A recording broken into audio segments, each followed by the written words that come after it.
Shivangi, are we ready?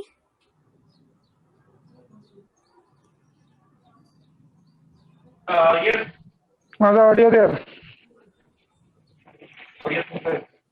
The audio is a little unclear.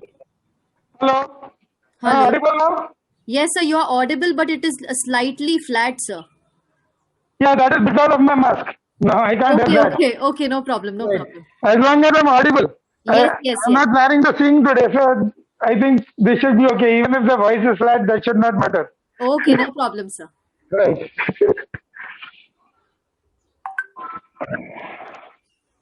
Can you allow us to share our screen? Yes, sir. Stuti, Nirav, you can stop the share now. Give them the rights to share. Okay, madam. It is done. Sir, we are ready. You can start. Nirav, start. Okay. Should I start right now? What is the lag? About 15 seconds? Yes, sir. Or should I start? We can wait for. Okay. Good afternoon, everyone. Good afternoon. And a warm welcome from Dinanath Mangeshkar Hospital today. And at the outset, let me thank Dr. Manoj Sahu and Dr. Avinash for this wonderful, conference and this invitation. And also let me thank AGI for this opportunity, for giving us this opportunity to share a few cases from our institute. So I have with me over here Dr. Harshal Gadikar, Dr. Rajendra Pujari, Dr. Sachin Pardikar, Dr. Suhas Date, Dr. Ashish Gandhi, our GI fellow, and Dr. Raji Shah, our anesthetist, and our entire team over here of technicians and everyone. And today's program, for the next 1 hour, we are going to show 2 procedures.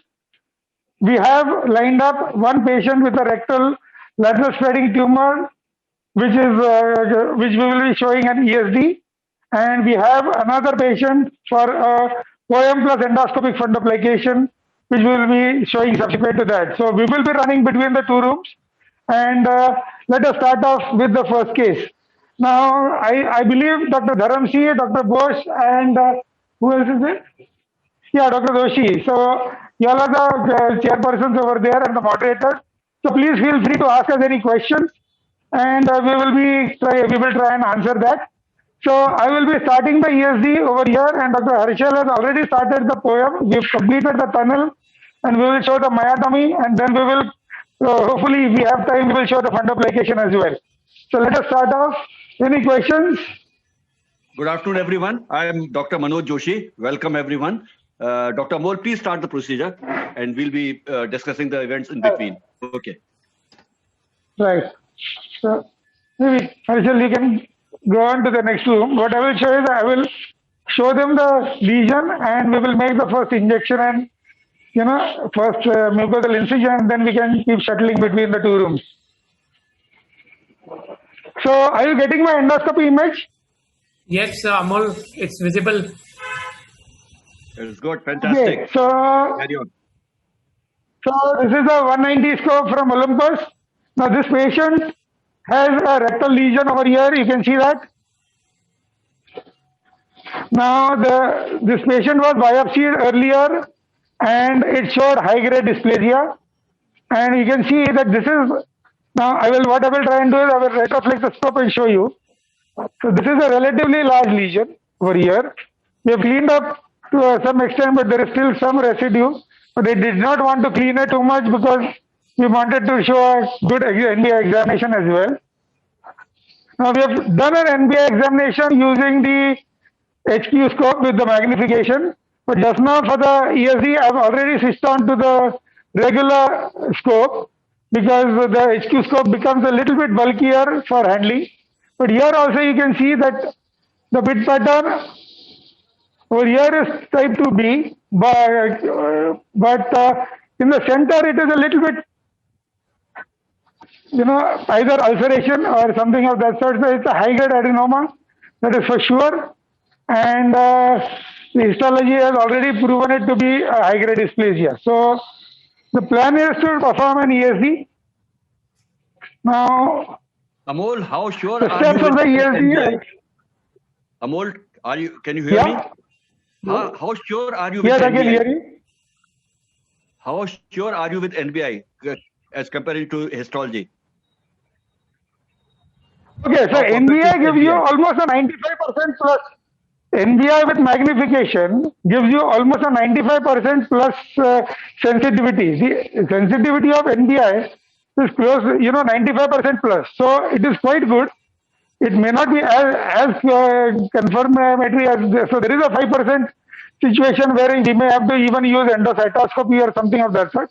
But here we have also performed a rectal EUS in this patient, and sometimes if required, if you want to confirm whether there is deep invasion, you may also get a pelvic MRI done before scheduling the patient for an ESG. Now you can see that the lesion is starting just inside the dentate line within a centimeter or so. So what I am going to do is, you keeping the NBI on, I am going to inject so that I see the margin very clearly. Now I am using the gastroscope over here.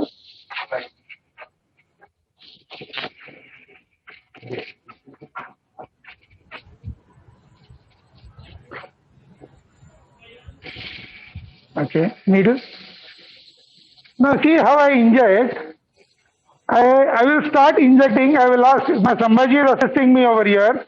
So Sambhaji, just start injecting slowly. Okay, and as he is injecting, I will puncture over here. Okay, inject, inject, inject. Sister, is one of the glass balloon? Scope there. So Ashish, if you want, you can come.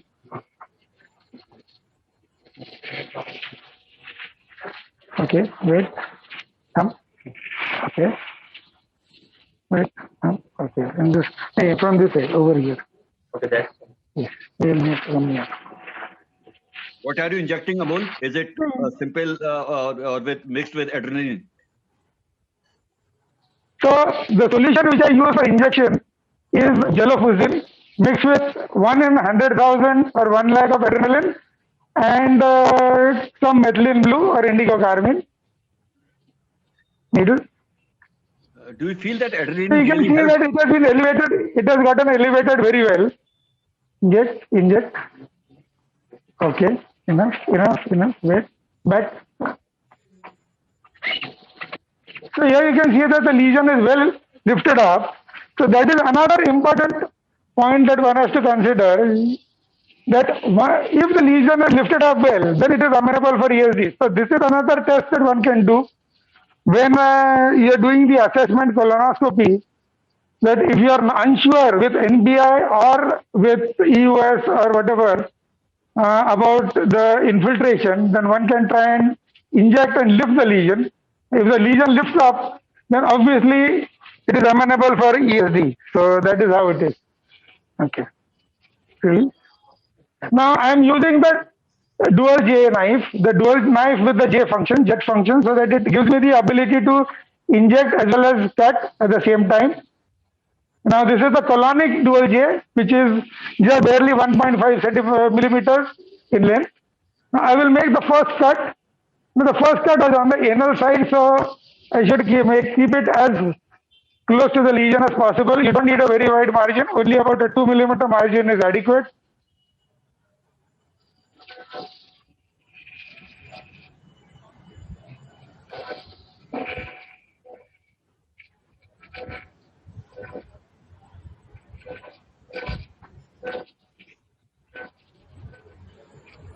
Hold.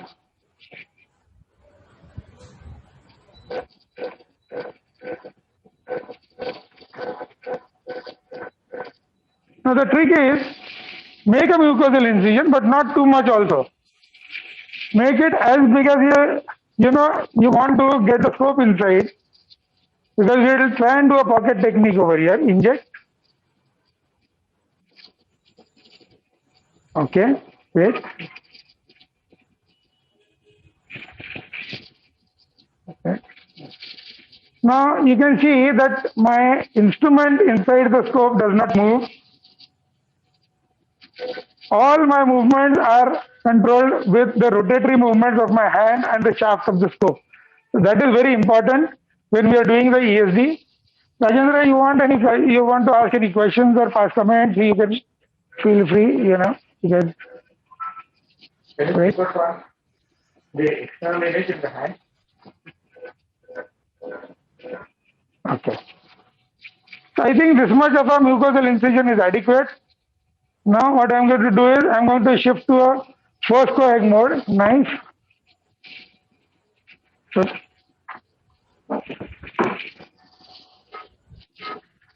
now there are these vessels which you see laterally. Now these vessels are going to enter the tumor. Now we have to divide these vessels because the plane of dissection is going to be under these vessels. So I carefully coagulate them. If they are large, we may need to use a coag grasper. Once I make an entry, we will go to the other room where Arshal is showing the myotomy.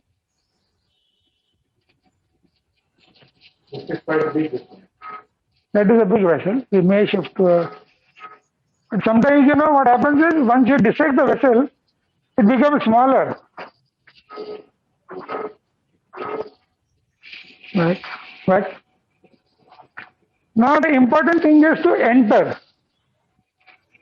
Now I have, the other thing is, now this position of the patient, it is in the left lateral, but the lesion is falling down. You can see that. So that is helping me because gravity is aiding, you know, so the lesion falls away from the mucosa. So that is there. Nice.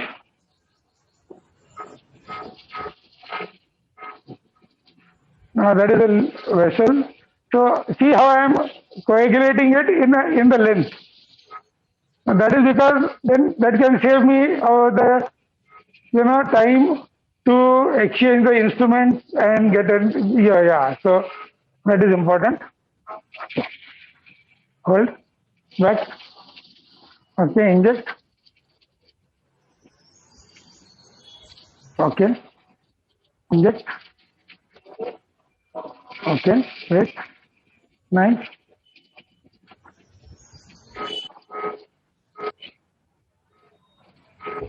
Okay, so in this way we will keep dissecting and we will go, you know, this thing. Now, maybe we can just shift for about 5 minutes to the other room, to Arshal's room, to show you the tunnel and the myotomy. Yeah, shift.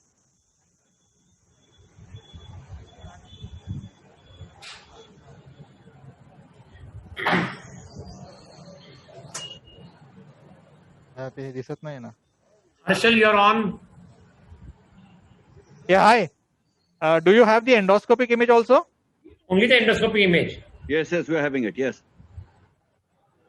Okay. So, good afternoon. So, this is a 27-year-old boy. He has been symptomatic for a year with dysphagia and regurgitation. And all his investigations were suggestive that he has achalasia. The manometry showed a type 2 achalasia. And we were planning to do a poem with fundoplication. So because we have to show these procedure in the time period, I had started the procedure some time ago, and we started with an anterior poem with simply because we plan to do a fundoplication. Now, if you have to do a fundoplication, we need to have the anterior approach. On the posterior approach, we cannot do the fundoplication. And so this is the way the incision was. I'll just show you again. So this is, as you can appreciate, the muscle is anterior in this particular approach, and this is the G junction. As you can appreciate, the pressure, the slight difficulty that I have in negotiating across. And so this is the gastric part. You can see the difference in the vasculature. And now I'll slowly come back and we will start with the myotomy. Now the myotomy, we will start about 2 centimeters distal to the area from where we have entered or made the mucosal flap, and then go distally. So as you can see, this is the area of entry. I'll go 2 centimeters down so that I can start from here. The anterior approach, one has to be a little more cautious because when you are cutting, the needle tends to fall down onto the mucosa. So if you are not careful, you can injure the mucosa. That is one. And secondly, when you are doing the posterior approach, you have the posterior mediastinum with the pleura, but here it is the anterior mediastinum with the pericardium. So you need to be a little cautious. And sometimes when doing the anterior poem, I do prefer to use the IT knife once you have the plane, so that you don't injure the deeper tissues. Do any trick or trade at this point of time? Sorry? At this point of time, any trade or Sorry? trick, or you want to emphasize upon something very special at this point of time? Trick for what you said? Sorry, I didn't get the question.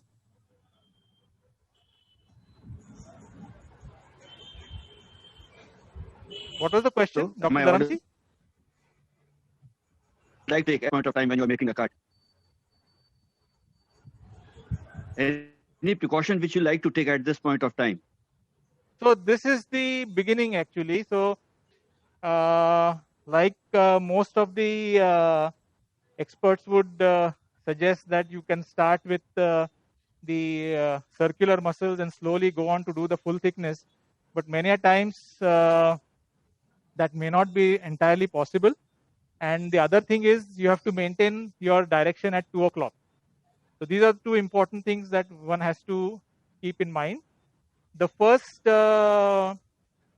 stroke that we start using is usually the coag, so that you don't have any inadvertent bleeding.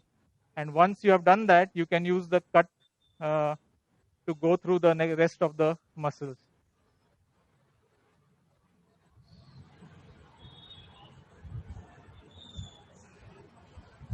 And if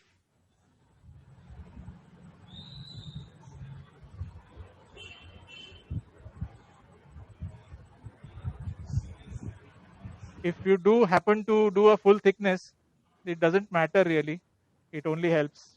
Doesn't really, because at the end of the day, the fibers are going to get splayed, and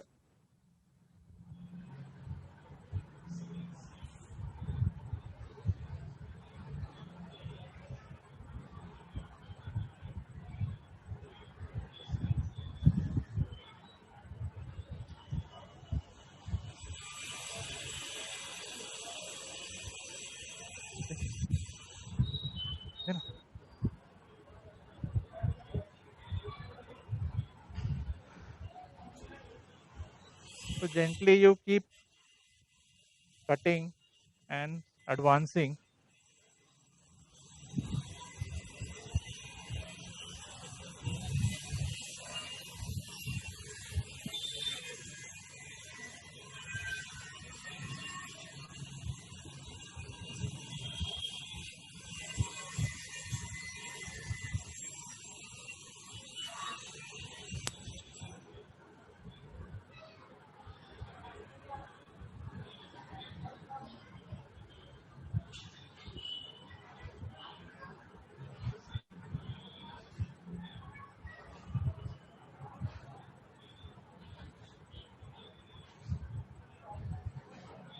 Yeah, you can appreciate the needle when I am cutting tends to fall onto the mucosa, and that sometimes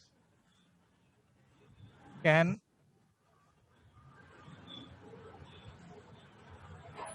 so the control for cutting the muscle is slightly easier in the posterior approach for all those who have been doing poem both anterior and posterior. At least it's my personal view that the cutting of the muscle is slightly easier when you're doing the posterior muscle rather than the anterior.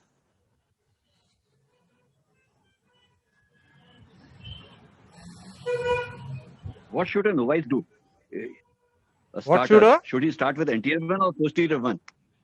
So I don't think there are any starting or a novice.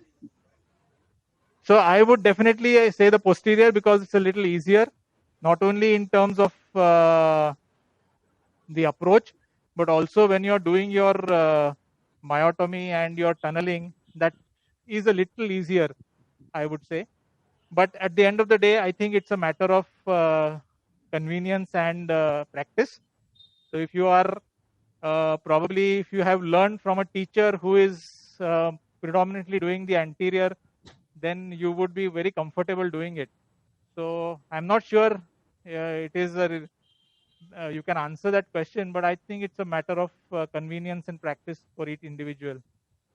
Is there any advantage with anterior one? Yeah, sure. Harshal will continue with the myotomy. Yeah, sure. Is there any advantage with anterior one?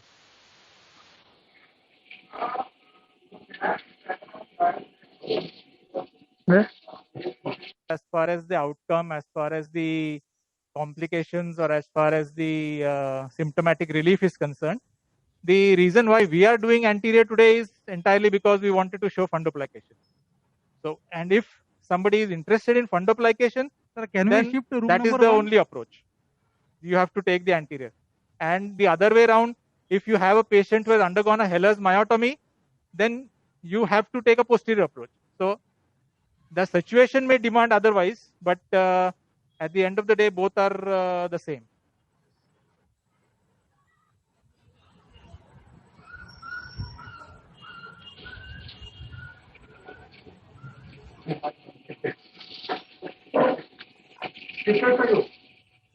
Okay, Dr. Dharamsi. Yes, I'm here. Can see you. Okay, so we are back to room number one. Okay, just hold this scope. I'll just inject over here and then I will wait. Inject here. Okay. Okay. Enough.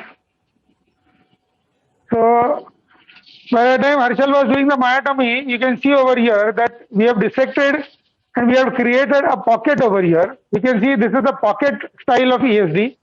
So we did a mucosal incision, and then after entering into the submucosa, we created a pocket over here.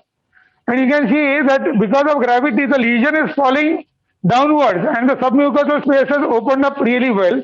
Now what I'm going to do is I'm going to retroflex and show you how much we have dissected. So here you can see that our dissection has gone already beyond over here. So I think we have probably completed the pocket and the submucosal dissection all along the lesion, all under the lesion. So just hold the screw. So now I am going to do a lateral dissection now and the mucosal incision. Now the idea is to connect the mucosa on all sides so that the lesion will follow. What is the advantage of creating a submucosal pocket outside? Yeah. What is the advantage of creating a submucosal pocket? Yes. Submucosal cushion is lost very rapidly. In a pocket technique, we are only making a semicircular incision on the mucosa on one side. Because of that, the cushion remains for a much longer time. Plus, there is a good amount of retraction because we are dissecting under the mucosa. So that gives us good retraction also. So that is the advantage. Right. Nice.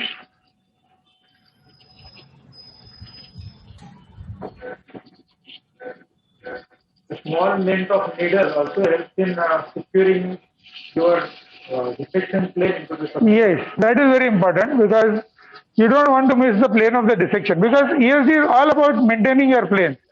ESD, poem, all these procedures. So we have to maintain the plane in a good manner so that. Okay, nice.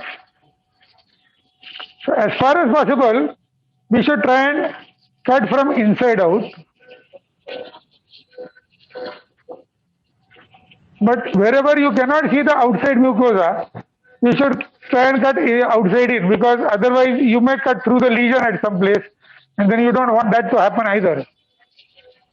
When you cut from outside in, you can see that my knife is going very close to the muscle. So there is a risk of the muscle getting injured. Yeah. So I have to be more careful.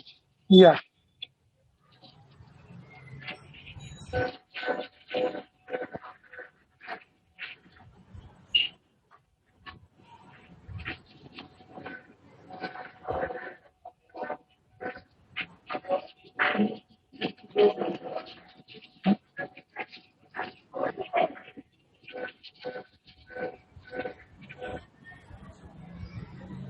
So now we have seen that the lesion is, Since the lesion is falling down, it is yeah, getting easier to dissect the decoder. right.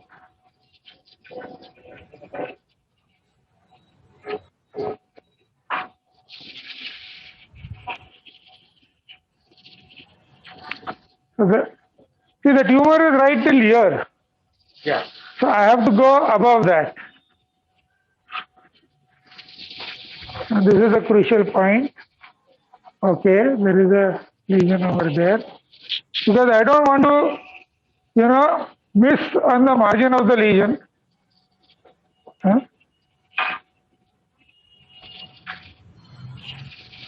Okay, back. So inject. Okay, wait. Huh?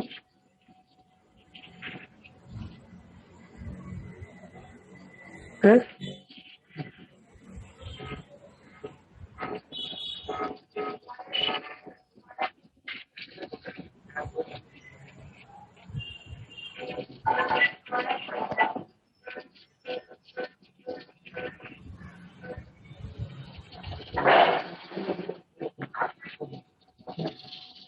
Now these are the other small polyps which are adjacent. They are not part of the main lesion. So those anyway we are going to have to do an EMR later on. But the main lesion is what we are interested in showing over here.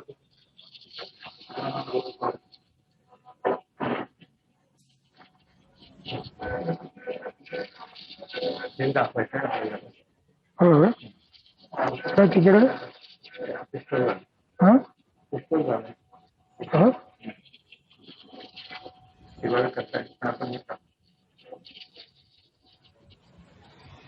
Is it possible to perform a simple polypectomy for that small lesion? I didn't get you. Is it possible to get a simple polypectomy done for this small polyp, the smaller one? See, these small polyps, we are going to show a cold snare EMR. We are going to show a cold snare EMR. We will do that because small polyps now, by default, one should do a cold snare EMR.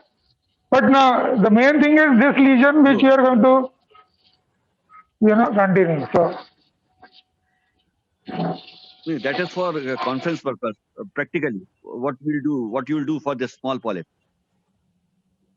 the small polyp I will definitely resect and we routinely do a cold snare EMR for all small polyps. All diminutive colonoscopy, polyps have incidentally found at colonoscopy, we would do a cold snare. Hot snare, we have almost stopped doing unless it is a pedunculated polyp or for lesions more than 1 centimeter where sessile lesions more than 1 centimeter where we have to do an EMR. So that is how it is, the protocol in our unit. Okay.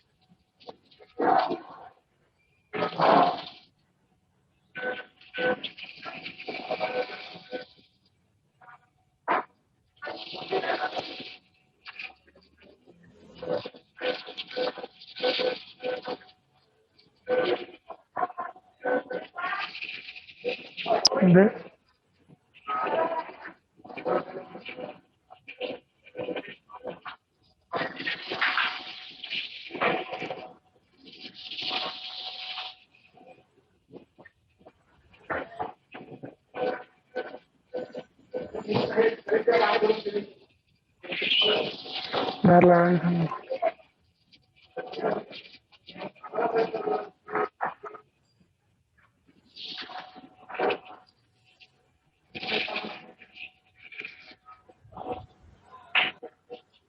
so here you can see on retroflexion, the lesion is almost falling off now over here. We still have this much of mucosa to be divided, and on this side there may be more. So we will gradually go ahead and do that. Hold the scope. Inject here.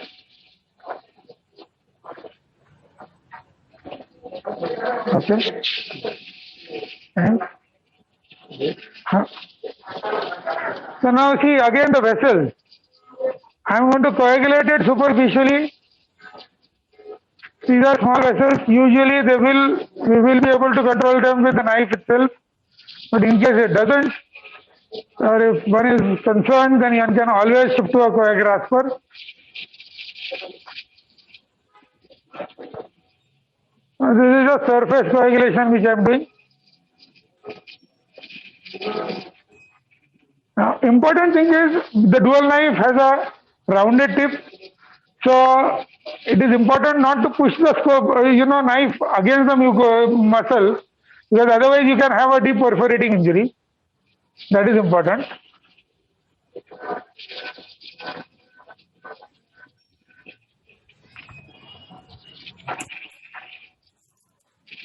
Now the entire muscle layer is being bared over here. We can see that the lesion is falling a little bit to the left.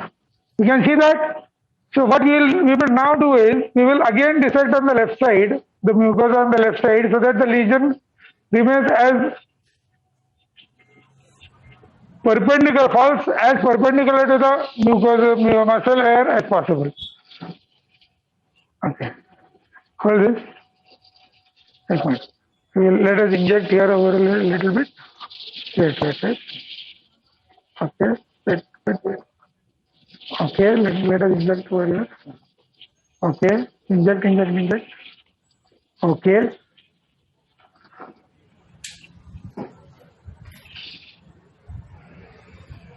Okay.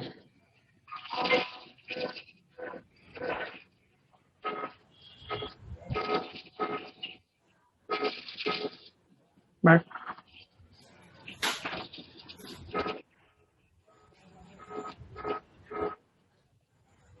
Back. This is the plane between the muscle and the mucosa. So this is the blue color where we have to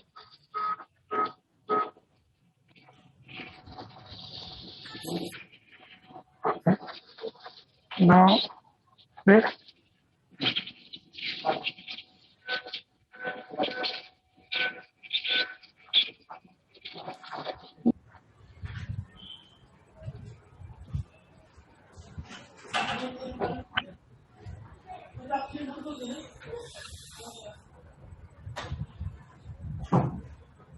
Am I still there on screen? Yeah, you're visible. Okay. No, I didn't. I was not getting any sound from the other side, so I was not sure. I thought maybe we have already exceeded the time and we have been sent off camera. Yet. We have a long time to go. Okay.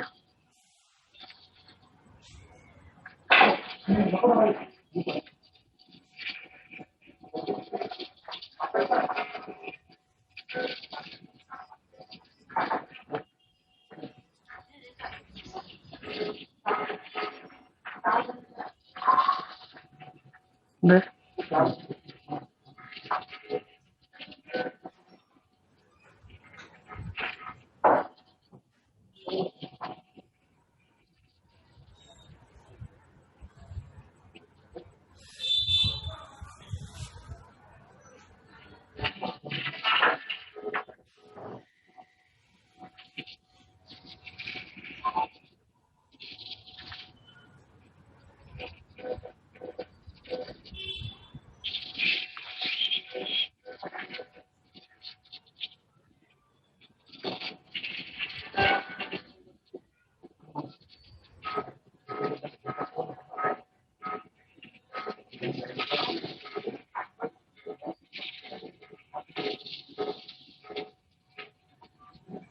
So this is the final tag now, slab which is remaining.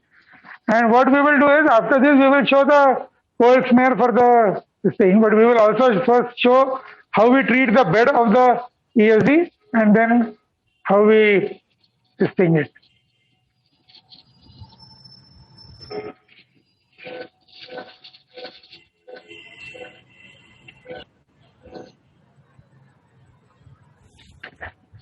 So I'm just making sure that it has gone much ahead so that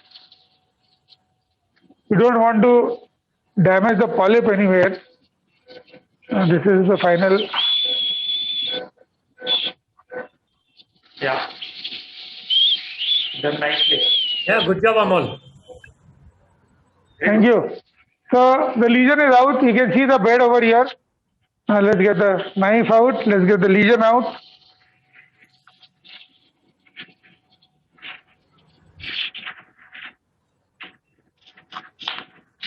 I don't know. Just give me a snare or a rock net, whatever is available. Snare. It's a little bit large, and I don't want to break it because otherwise, just suction can sometimes break it.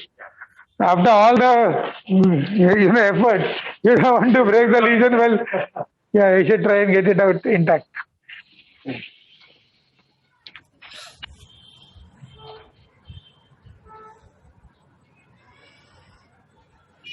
Open.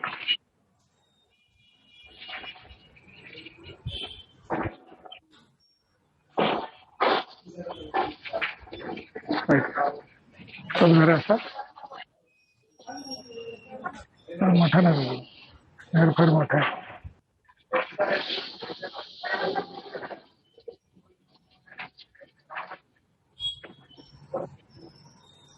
Okay, close.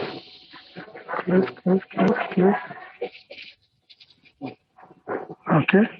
Now, the trick to getting the lesion out en bloc is to try and hold it as close to the scope as possible. Still, it is slipped. I think you have to hold it tight, maybe, but at the same time in a proper way. Otherwise, you will break the lesion now.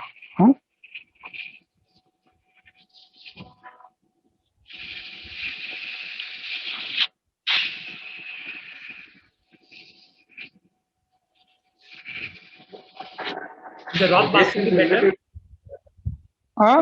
Will the rock basket be better? Yeah. This is very soft. Raj basket, what happens sometimes is, It can crush. yeah, the lesion can get crushed. Hold the scope. Hold the scope.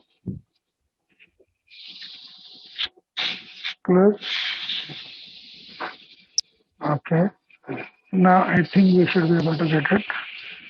Okay. Release. Asudara. Lift up the buttocks.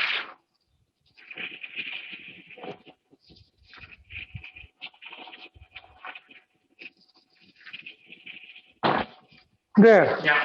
Finally, we got the lesion out. Open. Open. Okay. So we will now mount it, and we will see that. What I will do is I will put it on a gauze piece, and then do we have a ruler here? Ruler? Patti? Give it over here. Patti. Okay. त्याची काही गरज नाही आता.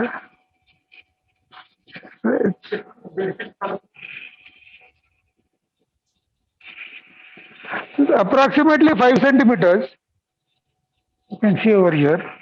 Yeah, correct. Approximately 5 centimeters, and we will mount it. It may be a little bit larger, but because it contracts. Once you've done a dissection, it contracts. So once we mount it, we will be able to get this thing. Now I'll just show you, because Manoj and Avinash wanted me to, show the ESD in full this thing. So that's why I'm spending more time on the ESD procedure. Nice clean base. More bleeding. So the base is over here now. Okay. Give me a coagrasper. What steps do you take normally to prevent post dissection bleeding? Now that is what I'm trying to show. You see the small vessels in the submucosa which are, so we need to coagulate all of that. Now see, you need to remember that stomach and rectum, particularly distal rectum, are highly vascular. Highly vascular. So rebleeds are more common in these areas. Also the distal rectum open. The other thing is sometimes stool can be quite hard. Yeah. And patient can strain, and which can further lead to problem. Patient may have some hemorrhoids. So that also can be a problem. Close. Talk quiet. Okay. So you can see I'm now holding the submucosa, I'm pulling it back, and then I'm giving a little bit of a tap. Open. So all these small exposed vessels need to be coagulated. Close. Close, close, close. Okay. Okay. Release. Open. Close. Now, where I cannot reach and it's too small, I just coagulate with the tip of the coagrasper. That also is adequate many times. Because these vessels are too small to try and catch hold of them. So, the other thing that we do and which we routinely do is we will spray some not hemo spray. I prefer to use a hemolock solution. Hemo spray makes the field very dirty. So that is something which I don't like so much. But I use a hemolock solution.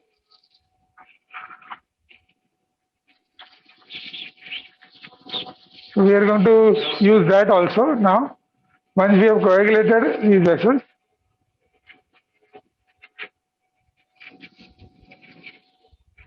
So can we, but that we will do at the end of the procedure because we still want to do the cold smear for the other polyps, no? Because once we do the hemospray, the field will become a little bit fuzzy. So we don't want that to happen.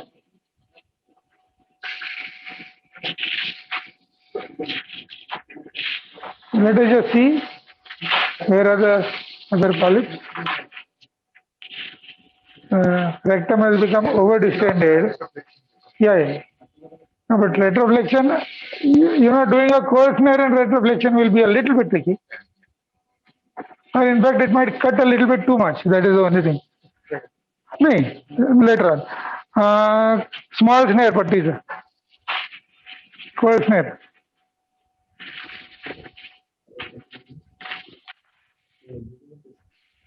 So for Particular instruction to the patient after ESD. We usually will put them on a, mild laxative like lactulose or something for about 2 weeks. We use antibiotics for this kind of a lesion. I don't think there is any role for an antibiotic now over here because it is purely submucosal and there is nothing. Open. Right. Now, can you see the snare over here? I am able to see this? Hello? Focus on the focus it on the scope otherwise. Not really. Please go ahead. It's not visible that clear. Can you see it? Now it's clear. This is a different kind of a snare. It is a kind of a hexagonal snare, but it is a monofilament snare. Close. It is a monofilament snare which is very sharp. So we use this snare for a cold snare because then it cuts through the submucosa very easily.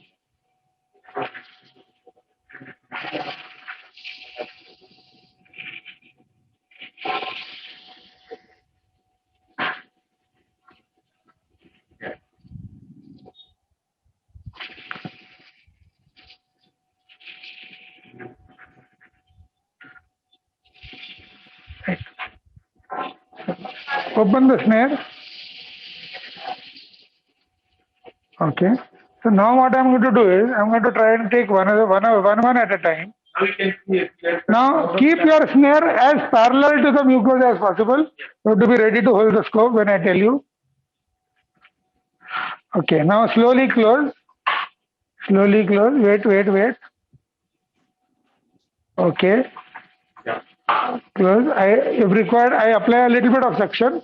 Okay. Now just cut through. Cut. Okay. Right. Now a little bit of oozing will occur, but most of the time this is going to stop on its own because so you need not worry about it. We will just wait and see what happens to that bleeding. We are not going to do anything for it. Open.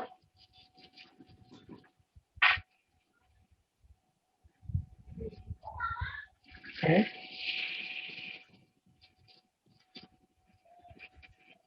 Close. Wait. Scroll the scope.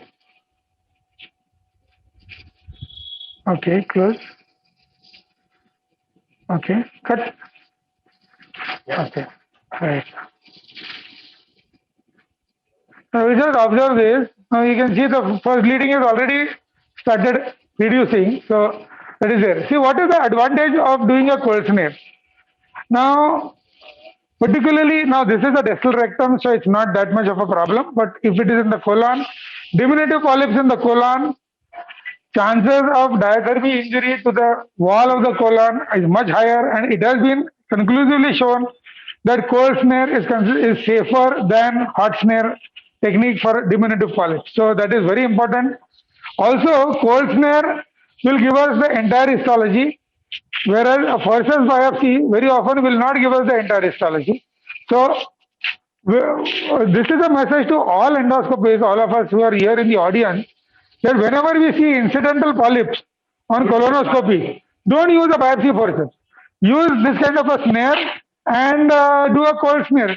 It does not require even a diathermy in your unit, and the safety is absolutely there. Unless the patient is on anticoagulants or something of that sort, you can go ahead with the procedure at the same time. So there is no reason to do any this thing different. So that is the thing. Now there is one more over here, which is close to the margin of the resection. Right? I have cut out the polyps, so we'll have to retrieve them from the suction bottle later on and send them separately. That's a very important message for all the endoscopists, colonoscopists, that when you resect multiple polyps, mark them separately, open. Because if one of them has dysplasia, then you don't know what to do. Hold the scope. Close. Okay, cut. Okay.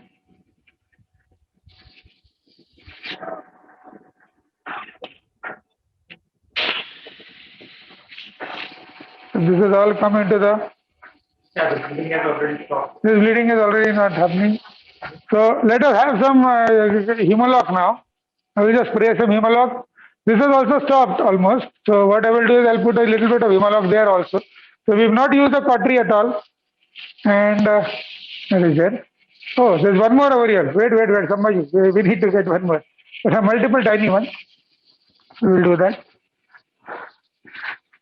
I think in the other room there was, there was a little bit of, pneumoperitoneum because of gas-related this thing. So they had to, wait for the myotomy to complete the myotomy.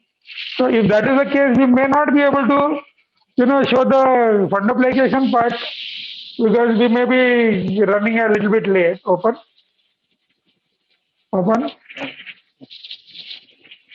Next.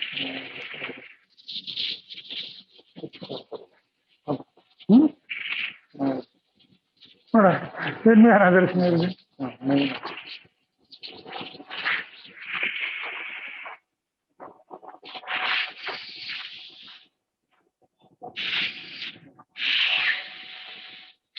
Are you going to spray Humalog on the ESD base also? Yes. That is the main place to spray the Humalog. The cold snare, I'm not worried about. So any questions over there from your side, Dr. Joshi, Dr. Dharamsi? What delayed complication do you expect, Amol? Delayed complication? Of the ESD? Actually speaking, delayed bleed is the only thing which is a potential complication. Your perforation is most unlikely, and as it is a distal rectum, so we are not really concerned about the perforation happening because it will be extraperitoneal. So that is not too much of a worry. Clear?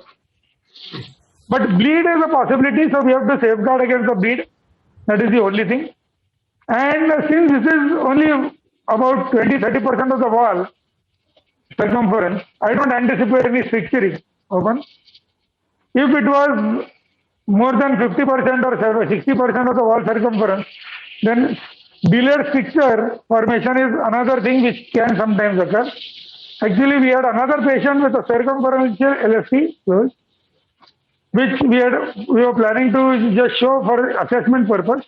Obviously, that ELT is going to take 6 hours, so we would have eaten up too much of Endogon time if we had decided to show that.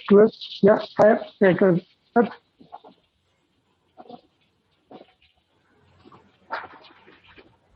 that is how it is. So, okay. Oops. Amol, for the cold snare Yeah. polypectomy, Yeah. is it audible? For the cold snare polypectomy, would you like to inject the base also a little bit with methylene blue and adrenaline? Actually, Dr. Dharamsi, for the cold snare, it is not necessary to inject. The reason is, if you inject, you increase the volume of the submucosal tissue and then it does not cut so well. The other thing is, the snare, the principle of the cold snare is that the snare wire can never cut through muscle unless there is a current applied to it. So the snare wire can only cut through the submucosa. So even if you try, you will never be able to cut through the muscle. The important thing is, sometimes if you have caught some muscle, your snare may not cut through. At that time, the only thing that one should not do is apply cautery at that moment. The very fact that the snare is not cutting, that means you are holding something deeper. So just release the snare, recapture again and go with the cold snare. That is important. Right. Hemalock?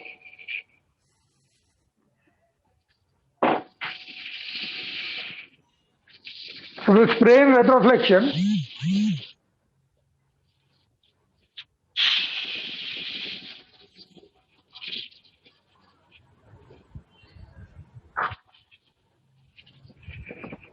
Okay. Sorry. Spray. You want to show the Hemalock solution, the bottle? You can just show the bottle also. We'll show that in a moment. Spray.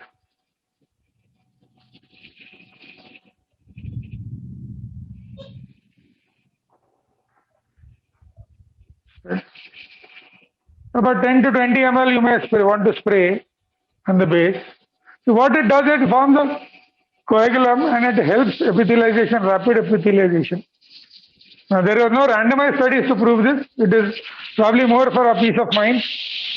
It's a Saturday evening and I definitely don't want to come back for a delayed bleed of an ESD in the middle of the night on Saturday. So that is how it is.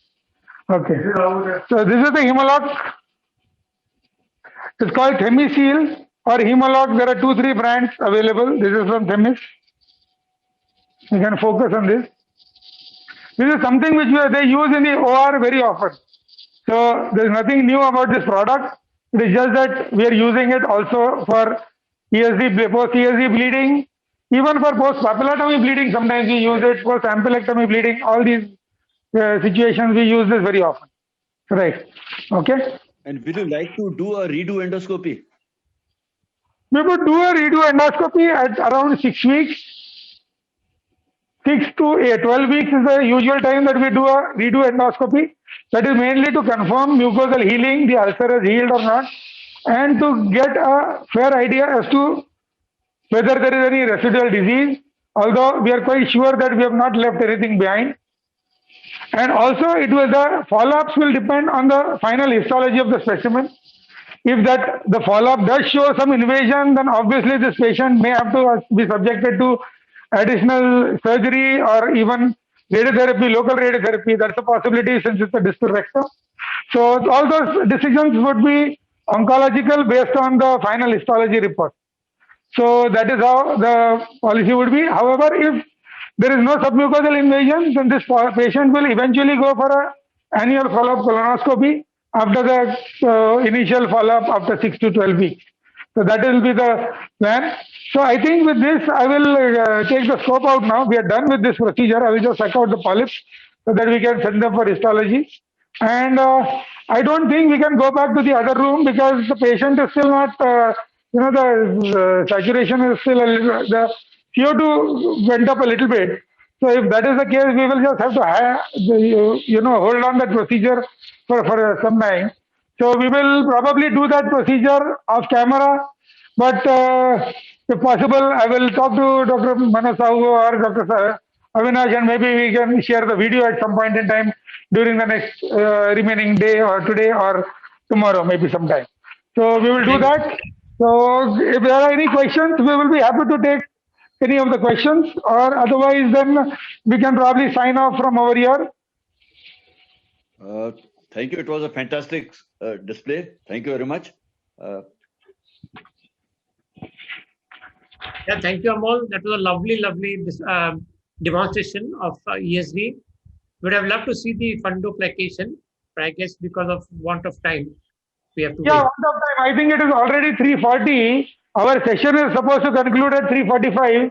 The patient's CO2 is still, about 55 or 60. That is what they've told me last. So I obviously don't want to start a fundoplication and get into the peritoneal cavity at a CO2 of 55 plus, because that may cause problems for him. So I believe we'll have to wait for another 15-20 minutes before we, actually can do the remaining procedure. So what we will do is we will record the video in any case, and if possible, video or maybe some images we will just share later on. In between the sessions, I will talk to Dr. Sahu or to Dr. Avinash and see whenever it is possible. So we will do that. I would like to take this opportunity once again to thank AGI and especially the organizers of Midterm Endocon 2021 for providing us with this opportunity to demonstrate live from our unit. I also would like to thank all my colleagues in the unit. I don't want to take up time by naming each one of them, but our entire department, it works as a single unit and as a family. And despite the COVID times and all these things, thank you so much for this wonderful opportunity, and enjoy the rest of the conference. See you. Thank you so much. Bye-bye. Yep.